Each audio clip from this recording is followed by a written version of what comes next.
अस्सलाम वालेकुम। मैं हूँ सैयद उसामा शाह बुखारी।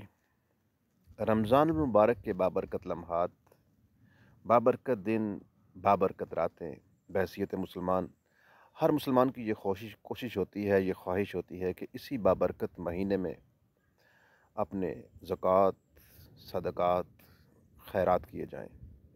सवाल ये है कि हमारे सदक़ात और खैरात और फ़ितराने और ज़कात ये किधर जाते हैं? क्या ये मुस्तहक़ीन तक जाते हैं? हमारा जो सदका फ़ितर है वो किधर जाता है? हमारी ज़कात जो 2.5% दी जाती है वो किधर जाती है? सोने पे, चांदी पे, माल पे, कारोबार पे, ये किधर जाते हैं? क्या ये वाक़ई मुस्तहक़ीन तक जाते हैं? मैं ज़कात को नहीं छेड़ता, उशर को नहीं छेड़ता, मादनियात को नहीं छेड़ता, सिर्फ़ मैं बात कर रहा हूँ सदका फ़ितर की। सदका फ़ितर 2024 के मुताबिक जो मुफ्तियान इकराम ने जो तय किया है वो ₹300 पाकिस्तान की बात कर रहा हूँ। सरज़मीन पाकिस्तान की आबादी है 22 करोड़ से ज़्यादा, मैं सिर्फ 15 करोड़ का हिसाब लगाऊंगा।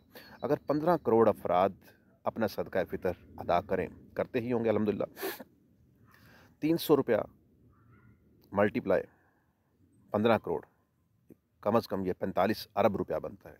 अगर ये 45 अरब रुपया मुस्तहकीन अफराद के कब्ज़े तक जाए, क्या गुर्बत पर फ़र्क नहीं पड़ेगा?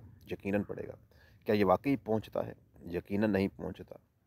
अभी ज़कात के मामलात हैं, ज़कात का मामला अलहदा है। पाकिस्तान अल्हम्दुलिल्लाह एक इंडस्ट्रियल मुल्क भी है, ज़रई मुल्क भी है। कराची, लाहौर, फैसलाबाद, सियालकोट, गुजरांवाला बहुत से ज़िला ऐसे हैं जहाँ पर कारोबार अरूज पर है।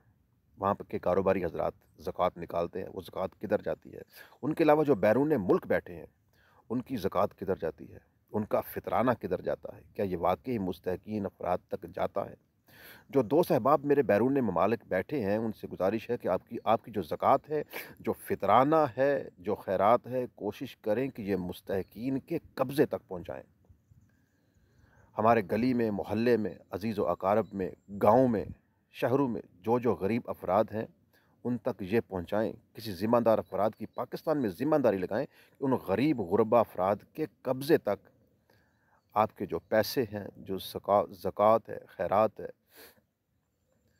ये उनके कब्ज़ा तक, गुरबा के कब्ज़ा तक पहुँचें, ताकि मुस्तहक़ीन इससे इस्तिफ़ादा हासिल कर सकें। इसके अलावा दीनी मदारस को भी याद रखें और ख़ास तौर पर गरीब सादात इकराम, उन्हें भी आप याद रखें, उनकी भी आप खिदमत ज़रूर करें। जज़ाकल्लाहु खैरा।